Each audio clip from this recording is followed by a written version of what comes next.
We have a quorum. All right, we'll call the work session to order.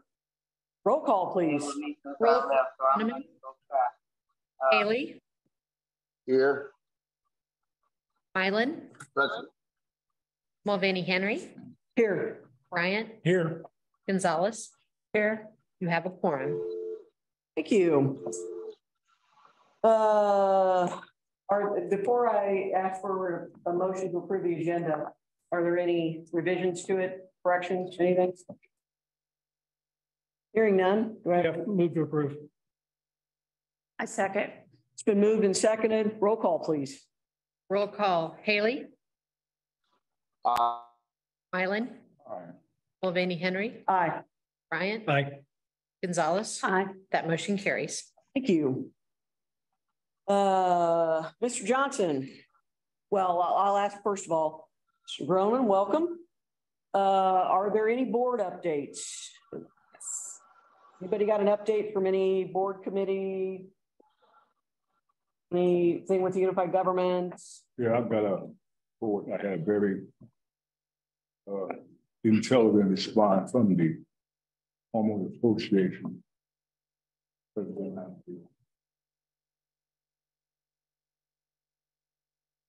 Interview well accepted. They had the other meeting last week. The whole board. Yeah.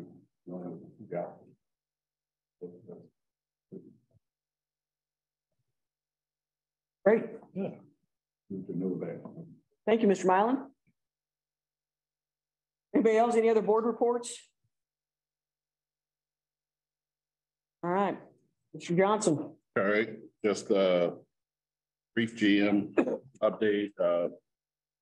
Board know yesterday I was in Georgia. I went down to the APP CEO roundtable and quite a discussion on a number of topics. I'll just be quick. I know we've got a presentation later, so I'm trying to take too much time away from that. But we had Dr. Evelyn Farkas, she's former Assistant Secretary of Defense under the Obama administration, really was giving a update to all of the general manager CEOs that were present at that meeting and APPA staff about the state of U.S. foreign affairs. Yeah, a lot of it hinged on certainly the war in Ukraine, relationships with Russia, and also our relationships with China and how that will or will not continue to impact our economy, the economic outlook across the world, across the United States markets, and you know, and which concern is more imminent than the other, and the kind of the chess game that's going on back and forth between us and Russia when it comes to relationships throughout Europe and NATO in particular. So it was a very good conversation. You know, we were all reminded on you know, as the country continues to move forward with new technologies like lithium and all the other, you know, metals and things that are needed for the future, how China and Russia really controls the mining of those resources and can impact future development across the world. And then the threat that's out there, whether it becomes a bigger threat and turns into something worse, is things that many of us in the world are concerned about and trying to work through to not let the crisis grow beyond where it is and then impact us even further. So very good conversation, very good. I mean, it was a long presentation, so I'm Before you leave not that doing that subject, justice. before you leave that subject, did the discussion hinge at all on the natural gas futures? Knowing, I mean, it was my understanding that part of natural gas cost escalation was going to come from liquefied gas being sold overseas, exported to China. So if relationships are down and China lowers export or imports, then would that give a boost to the availability in the country and therefore drive natural gas prices lower? Yeah, a little bit about that. It didn't go as far as I had hoped, the conversation, but then it wasn't just those countries, but it's also throughout the Middle East. And in oil production and gas productions and how that was being released and how prices have changed over the last 3 or 4 years. You know, prices have come down. Part of that is the United States releasing so much fuel from the strategic reserves that we have. And mining is up. I think there was an announcement just the other day that even in this country, Biden is allowing certain drilling and mining to go forward. So she didn't focus as much in terms of forecasting where it may and how we may be impacted, as opposed to just more focused on the uncertainty around foreign relations and how that may present a host of concerns or problems across the board, not so much just on energy. Okay, thank you. There was a gentleman from NERC there. Most of his conversation was focused around cybersecurity. There will be some rule changes. I didn't hear too much, looking around the room, I didn't hear too much concern on things that we would have to pay attention to this year and next year. But it is that imminent threat out there around cybersecurity and the concerns there. But also, you know, she kind of shifted towards physical. We start talking about some of the substation problems and some of the outages and the terrorist activities that took place in this country in different regions and how those have created problems for certain parts of the country. And that threat is still out there. So, you know, the conversation was how do we go about ensuring protection on assets that are distributed across our cities, our systems. And, you know, we're all over the place. Some, I think, in terms of BPU, we have certain visibility over many of our locations. Not all utilities are in that place. We've got certain procedures and other things that are in place. We got people out visiting remote locations. When you get into so many investor owners that have such a large footprint and how they're trying to standardize their operations for also big footprint. They may be doing good in some parts of the country, but they may not be doing good in other parts of the country, wherever their service areas are. So like the Duke Energy that are 6-7 million customer type utilities that have had such a large footprint. Addressing fuel concerns is this presentation I spoke to, and we talked, it was me, CEO from Orlando Utilities and the general manager from Holland, Michigan, all spoke on the same topic. We all came from different regions. 2 of us came from different RTOs, us obviously from Southwest Power Pool. Holland is in MISO to the east of us, and Florida does not come under an RTO, so they operate independent of that. But we're all impacted by fuel prices, whether it be natural gas prices. We all talked about the volatility in the market. We've all talked about how we've had to adjust our cost of fuel through our riders, through our fuel costs that we're passing on to our customers, and how that's been kind of all over the map, you know. So we've under collected at times, we've over collected at times.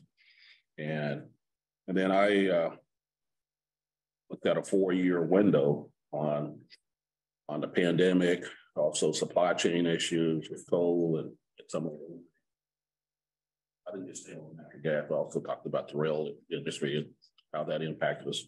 But the constant balance between that we do here locally and the balance that SPP is doing, the wind in the region, the natural gas in the region, and in the coal that's in the region, and how they're having to balance that across the sea.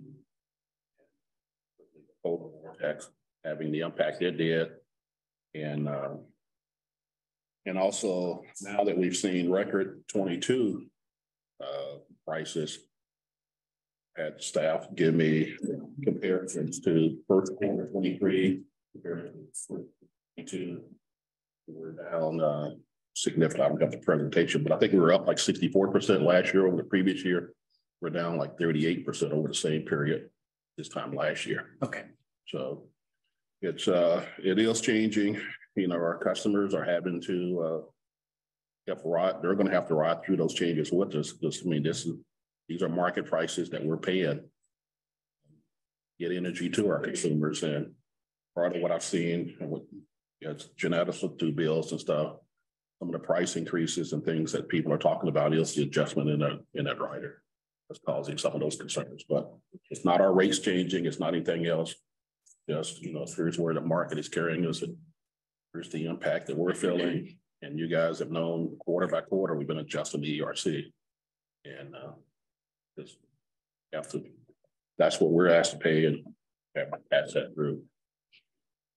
The other thing that we got into, there was a huge discussion on supply chain strategies. And I know Jeremy has talked, this was power, this wasn't water, so I didn't get to have the conversation on the water side. So this discussion is focused, on power.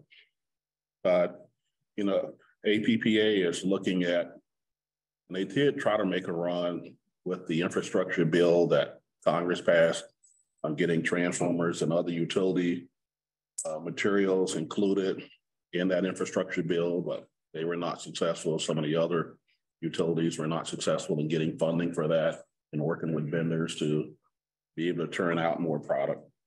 So what APPA is now doing is it's wanting us to work on a working group on how do we take a look at what our needs are across different regions of the country. How do we improve our buying power together?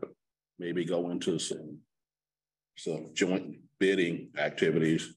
Other utilities throughout Kansas, throughout the Midwest, throughout the Kansas City Metro, on placing orders, both domestic and foreign, to be able to get products delivered to us much quicker, knowing that these supply chain issues are out there. So, there's conversation on many utilities east of us are really shifted their focus toward the South Korean market, and they are buying Korean-made transformers left and right because of the long delays that they're finding from transformer manufacturers in the United States and in Mexico, and then how all of our needs are spread out, trying to not only take care of the inventory for, just for failures that's on our system and storms that come through that damage a number of transformers, but also some of these things are impacting our economic development efforts too. So we're trying to maintain stock for maintenance, and then here's stock for new development. And all of us are facing the same issues on how do you continue to balance that. And even utilities are calling each other up to say, hey, I need a transformer, I need wire, I need these type of materials. And if you sell it to me, my next order is coming 18 months out, I'll make sure that I pay you back at that point. So in order to make that work, a lot of us started the conversation around standardizing some of our transformer orders and stuff like this, because I think we're still far apart on how we're placing orders and what we're actually, some of our specs for transformers. So that'll probably play better for us if a number of us are kind of standardizing those designs, those requirements, specifications together, so that hopefully the vendors can increase their output. And then also coming up with bidding strategies that we're all, bidding for materials at the same time. And hopefully those larger bids will produce a better outcome for us, because we're buying in quantities, and those operations can shift towards satisfying those bigger orders first. So that was part of the discussion there. There was other stuff that's there, but any questions? Or a pretty good meeting. There was probably 90 or 100 utility executives here. This is a time where all the CEO, GMs all come together and talk about common strategies, common concerns, common problems, and we kind of ask questions on how are things working in your utility. I share information on what's going on in Kansas City. I asked a lot of questions on and pick up information from others as well.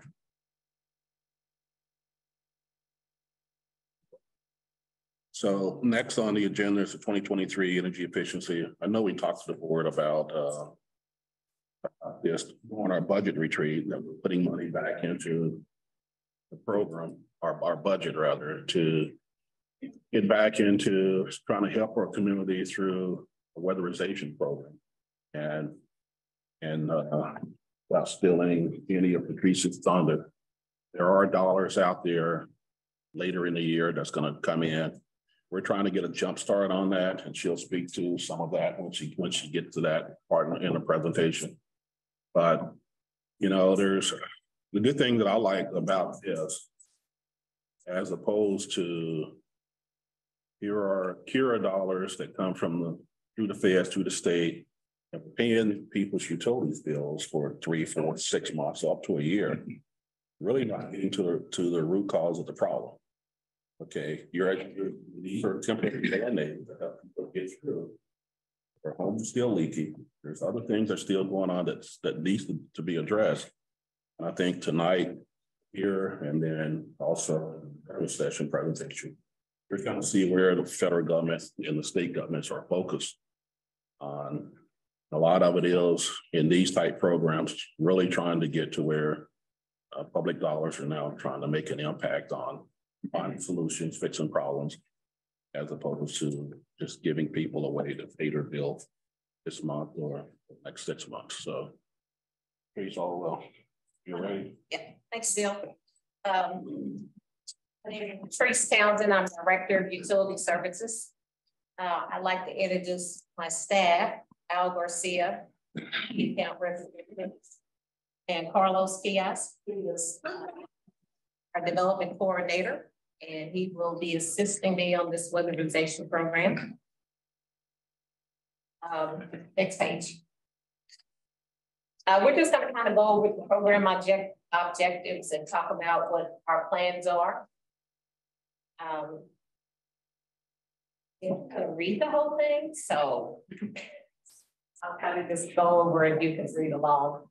The weatherization program will provide energy audits, improve efficiency measures at no cost to low and medium income customers.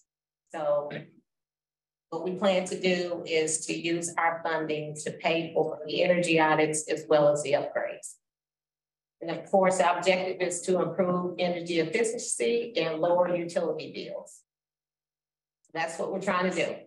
Examples of weatherization, of course, are insulating the wall and attic, tuning and repairing heating systems, not replacing, but tuning and repairing heating systems, caulking and weather stripping doors and windows, wrapping hot water tanks with insulation, replacing broken windows, again, replacing broken windows, not all windows, and installing energy efficiency light bulbs and low flow shower heads and faucet area. Next. Excuse me, Patrice. Yes. Very first bullet. And I thought I heard you say not just doing the audit, but also assisting with the weatherization measures. Yes. Thank you. Yeah. Oh, I was going to say, so basically it's not home replacement, it's just maintenance. It's upgrades. Okay. Yes. And we're going to fund this through the 2023 budgeted dollars that we have and a portion of the loan program grants that we received from Mark and Unified Government back in 2012. And of course, I don't know if you all remember, that was from the American Recovery and Reinvestment Act 2009 and the Energy Efficiency Conservation Block Grant, which Unified Government actually awarded us from that fund. So our plan is to use $120,000 for this program. And so these are the goals. We're just going to do a one-time grant to low to medium income homes in BPD service area for weatherization. And the grants will be up to $2,000 per home. So we're estimating about 60 homes we will be able to run through on this funding. And all of that is going to be based on the energy audit needs assessment. So the energy audit will tell us what upgrades are going to be necessary for the homes.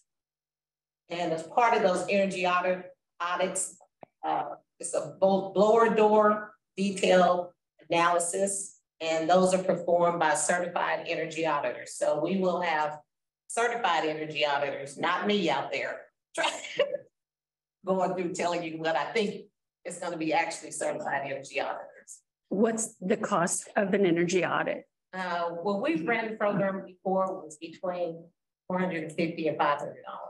That's what they gave us. Does that, if that person is approved, does that cost come out of the 2,000? Yes. Okay. Patrice, Yes. can you, and maybe it's later in the presentation if it is, thank you, but the low to medium income homes, do you have those levels? Oh, yeah. We were going to use the Kira, when Kira, the way they use to qualify individuals. And I have for one household, about 43,500. So up to 43,500 for one single person in the household, and it just goes up from that. Is that the medium? Thank you. Low to medium, yes. And it goes all the way up to 82,000 if you have 8 people in the home, but it's a range. How many houses do we have in Kansas City? Good question. 50,000, 45,000? And we're gonna have we're gonna be able to help 60. Can we make this just low income? Can we just go with the most vulnerable people that we have out there? You know, and let's just say, let's cap it at 150% of poverty level. And say, we'll take applications from those because you're going to be able to help 60 people. I can tell you that I know that the goal is, well, you may not have to with $2,000. The ones that are most vulnerable, I can guarantee you, I mean, 450 is already coming out. So you got 1,550 left to actually put in the investment into the home and, you know, the home improvements. And I think that hitting $1,500, even with the labor is free, hitting $1,500 in materials comes quickly these days. So is it possible to make this just for our most vulnerable customers? The process is important. Application. I understand, and the application will be open for anybody, but cap it instead of medium, cap it instead of $43,000 per household. I mean, didn't we hear from United Way, like 18% of the households in Wyandotte County are at or below poverty, and it was like 33% when you take it to 150% of the poverty level. That's 15,000 houses. And where you can only do, I mean, nothing wrong with only being able to do 60. There's a limit of funds. But I want to make sure that this 60 gets the best value of them, you know. You said that we're jump starting the program. We're putting in 120,000 somewhere down the line after this jump start. And there's going to be additional funds that come in that will increase the number from 60 to 600 or. Yeah, we're gonna get there. Yeah, A little bit later. Yeah. There will be. So we're not saying this is for 60 home, but the jump start Right. that we're just Right. getting our toe wet Yeah. is for the. yeah. And I think that one, let's get the biggest thing. You know, it's not that people who make $40,000 don't need it too, but we have some people out there that are just, you know, they're just hanging on by a. So here was our conversation about studying. Now, we looked at the federal poverty guidelines and talked about that quite at length. So when we did the audits before, there was a lot of audits that were performed, but people didn't follow up on the recommendations to actually weatherize their homes. Okay, so the reason why we increased it a little bit above that level is, and certainly it's open to first come, first serve, it's open to everybody.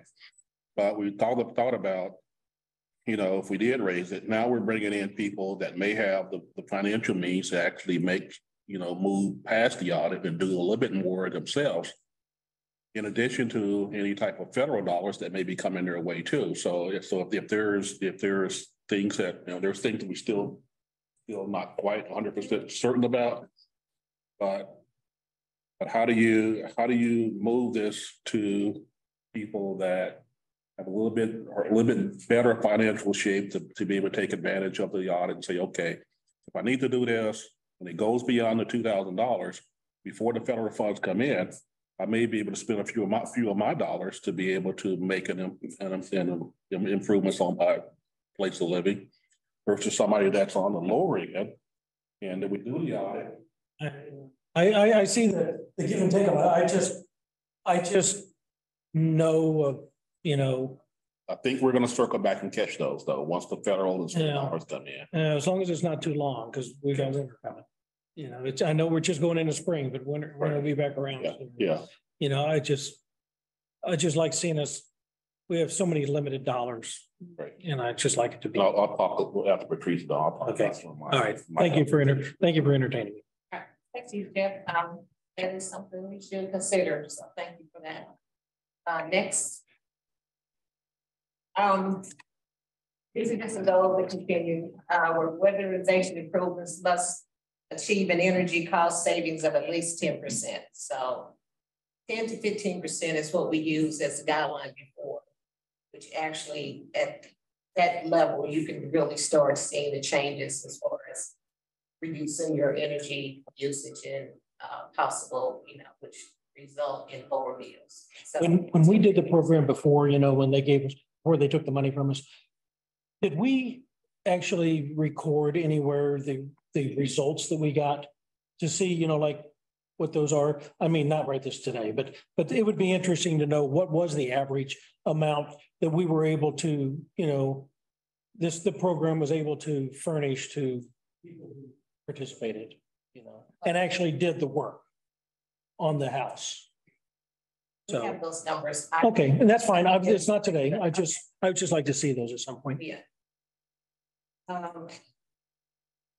Again, the awards will low to medium, but we'll consider just low income, high usage patterns over 12-month period. We're going to work, customers will work with our partner organizations to complete required upgrades, and BPU will disperse the funds to the auditor and contractor upon completion of the work and verification of the upgrades. Yes. This is kind of the scope of work, what we're considering doing. So BPU will sign an agreement with partner organizations such as Habitat, PHWC, and Shepherd Center. Partner agencies will conduct the energy audits and complete the upgrades. BPU will refer the customers to the partner agency for the weatherization upgrades. So we will actually qualify or approve who will actually go through the program, and then we will pass that off to the agency.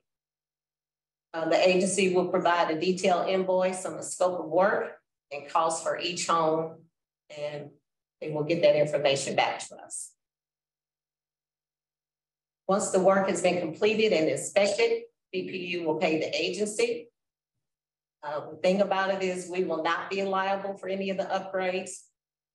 We're going to count on our partners to do the right thing and to make sure that they take the work. And that will be their responsibility. So if anything happens, that customer will go back or send it to the actual upgrade. We will monitor the usage patterns like every 3, 6, and 9 months, just to make sure we're monitoring the savings. Our startup is approximately 6 to 8 weeks on it.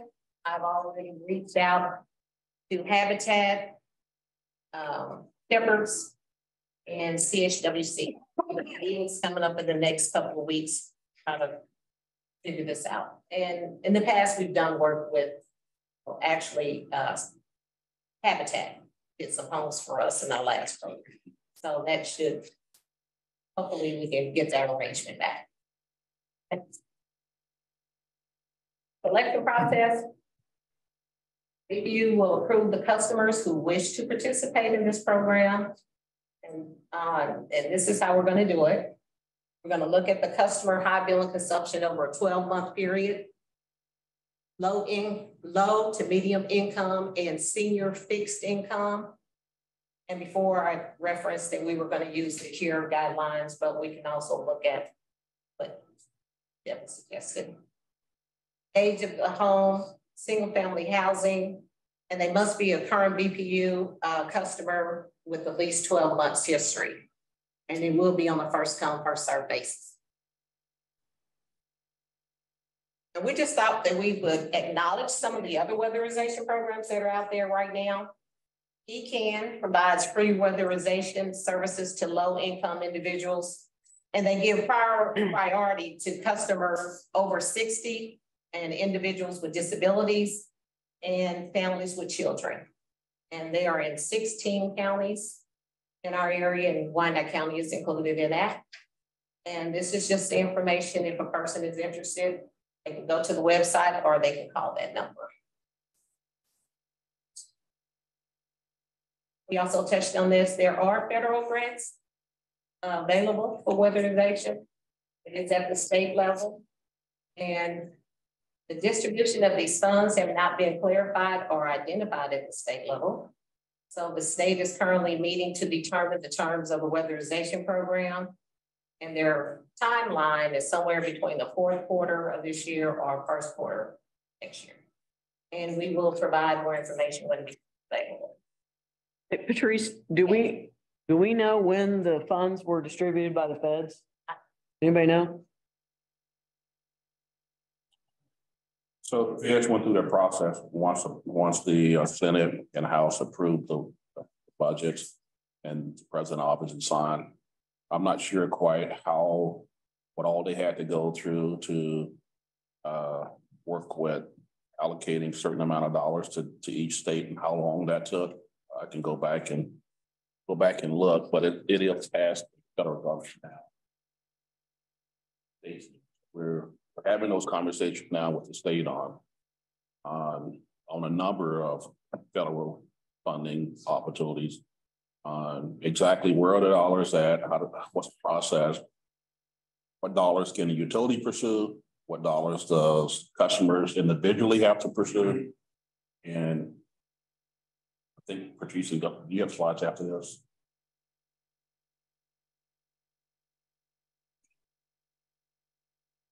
Okay, in this case, these are going to be dollars, and I can let Andrew speak to some of this as well. These are going to be dollars that once we get past the audit and once the federal funds, state funds kick in, we can continue communicating with the public about where the dollars are, but they're going to have to go and make applications for dollars themselves. The money's not going to come to BPU. It's not like your program where people were making application, they were sending dollars to us, pay bills. This is going to be a different process where we're just going to have to communicate where the dollars are and have people, go make those applications themselves. We could post something like that on our website, or maybe even a link to it so that people can just, So we could be a conduit. Right. Yeah. And I was thinking about consumer advocacy piece that talked about the last board meeting. I think that fits well within what we're trying to do here on Patrice's group can certainly do that on here's the dollars, here's the application process, here's the timing of everything. And I believe later it's not going to be just weatherization, but they're providing dollars to increase how many audits we can take place. That'll take place later too. So I don't know what the rules are with that, but I would think that we'll have the bandwidth to be able to say, okay, we're going to focus this much on low income alone. This much may go outside of that range, but I think we'll have the means to be able to do that and tailor it more to our customer needs. I'm looking over here. Andrew? Yeah, a lot of the rules have not been defined at this point. They have earmarked what money is flowing to each state at this point, but the state doesn't exactly know how they're going to allocate all these funds and which way. As Bill mentioned, a lot of this funding will go direct to consumers, and so we'll need to be more of the advocate versus the actual funding source. But there are a lot of dollars out there, making sure that we can inform our customers, whether it be through us or that they could go get it themselves to acquire this. And that ETM process that you've seen up there just a second ago, Jeff, it does use the federal poverty level. It uses 200% of the federal poverty level to apply for that program. Okay, well, I can understand that. That still keeps it, but I mean, I think there's a large jump. Yes, and the LEAP program, which is just funds, which expires at the end of this month, just FYI for anybody listening. It uses 150% of the federal poverty level. That's what a lot of assistance programs do use that. So in Washington, I did thank senators and the representatives for continuing to fund, these type of things and, programs that many of in our community need and in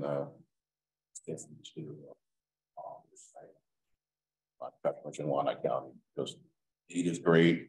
I think I had a conversation with Rose, if I remember correctly, that the big thing and the biggest disappointment that I had over the CURE program was they didn't give us any ability to really make sure that those dollars were being issued at the pace they needed to and to the people that they needed to get to quick enough. It took them a while kind of standing up the program to begin with, as you guys remember.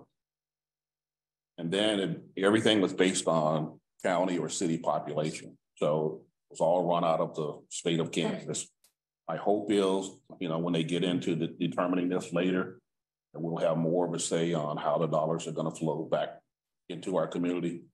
Because the one thing I kept pointing out is, I know Kansas City, Missouri is bigger. I know Sedgwick County is bigger.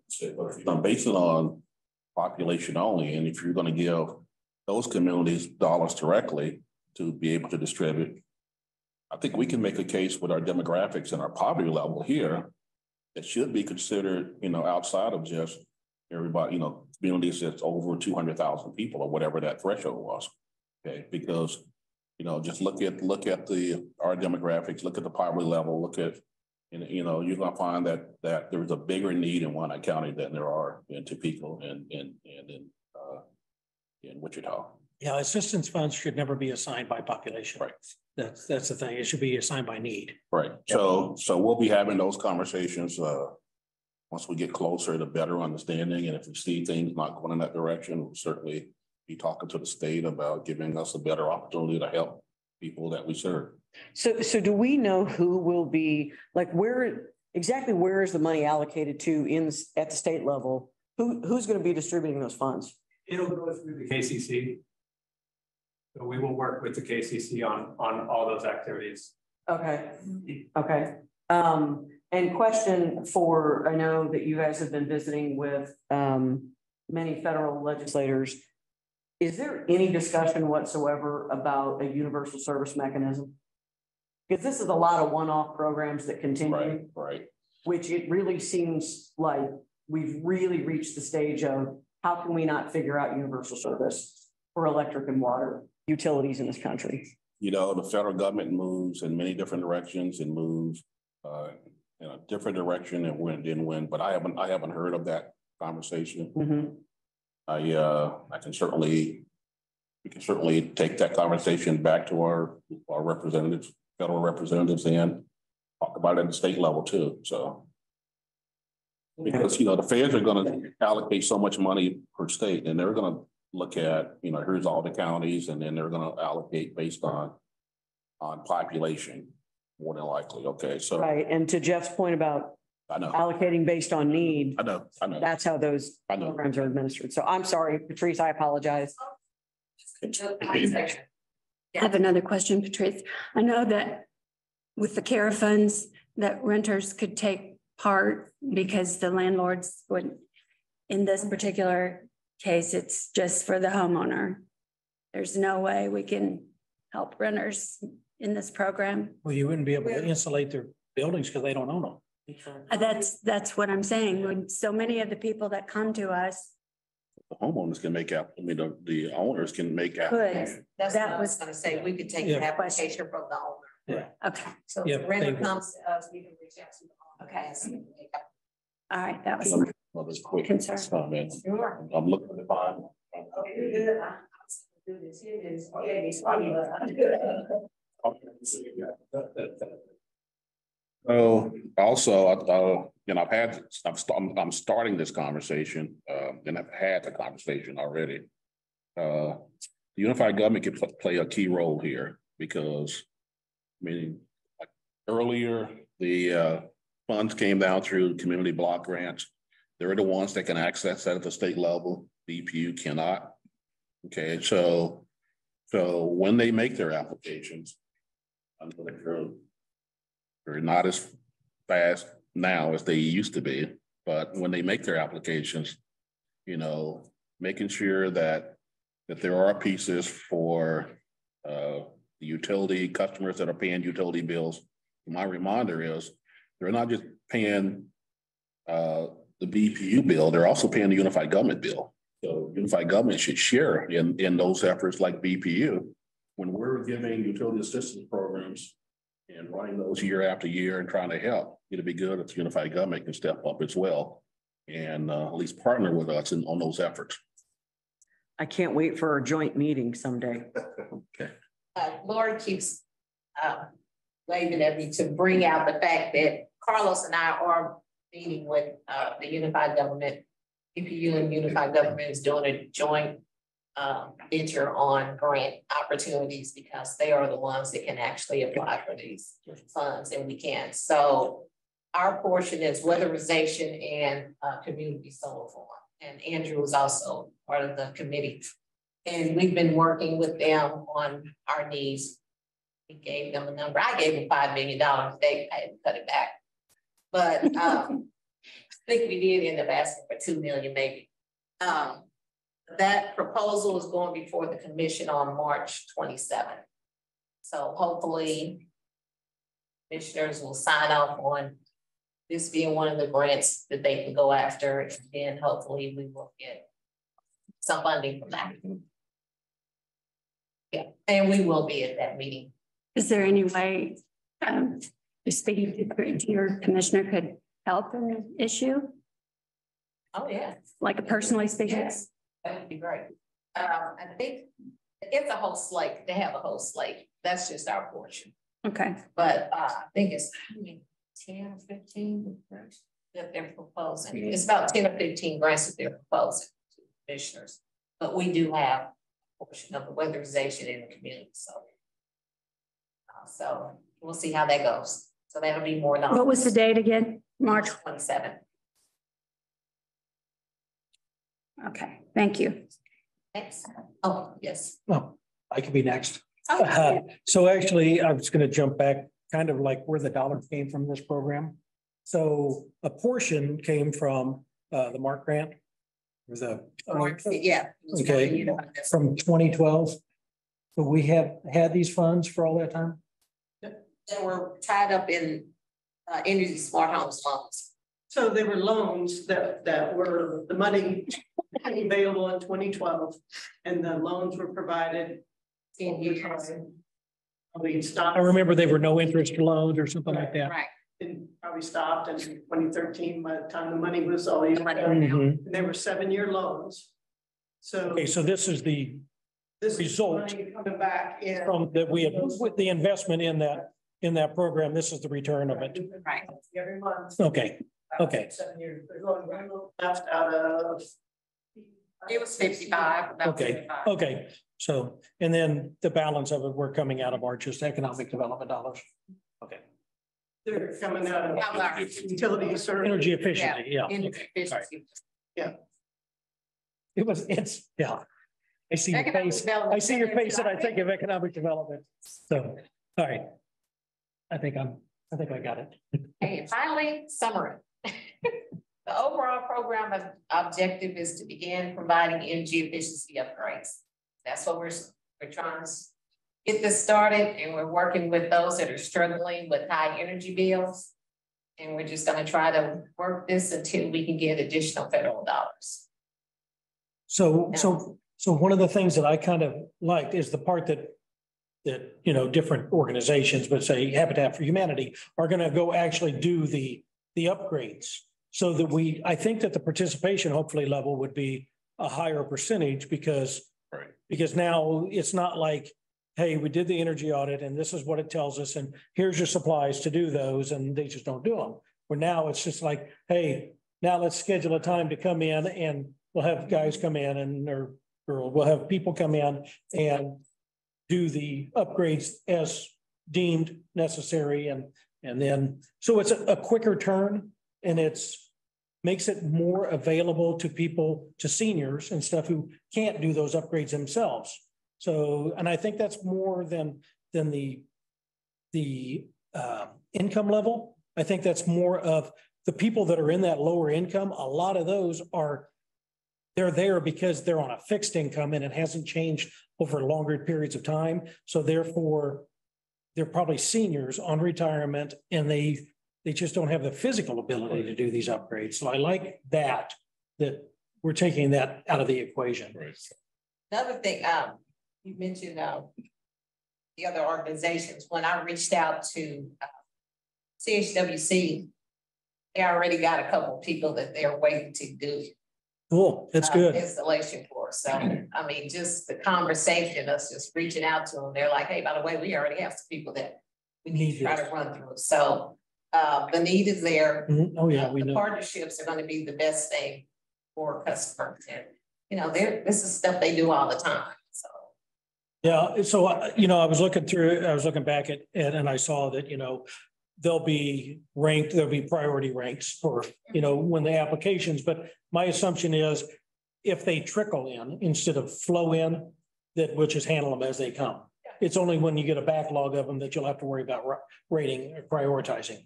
So, okay. Okay, and I want to talk about this all night long, but I think we have another agenda item, don't we? Do we? No, there was nothing else on the agenda. Remind me. Were we not going to talk? The consumer advocate?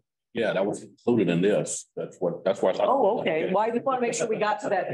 Right. Now, I spoke to it earlier when I said this is the perfect way to really position Patrice in helping people understand where the dollars are.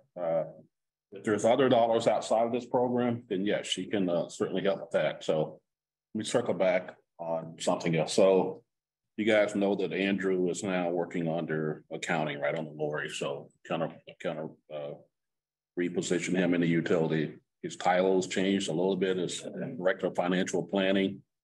And while accounting is certainly good at, and Lori may not like how I described this, but how accounting is really good at, okay, this is March 15th, 2023. You know, they're looking at how did we get to where we are today? There's a backwards view on things. Okay. Trying to take a forward look on, you know, forecasting, planning and things like that. And where do we go? You know, how does our future shape up to where we think it's going? Okay. Andrew's done a lot of forecasting on the energy side. So I think those are transferable skills. Also, you know, I've talked to him about, and Lori has talked to him about, okay, you know, what other person do we have that can look at all of these financial opportunities out there too and start planning for that and getting, you know, more involved at the state and federal levels as well. So, so he's already won a lot more than what he did before, and his focus is going to be forward-looking finances and where are our opportunities. And then how do we address the needs in the future? And then what does that forecast look like? So. I like that. I mean, I think that's part of it is.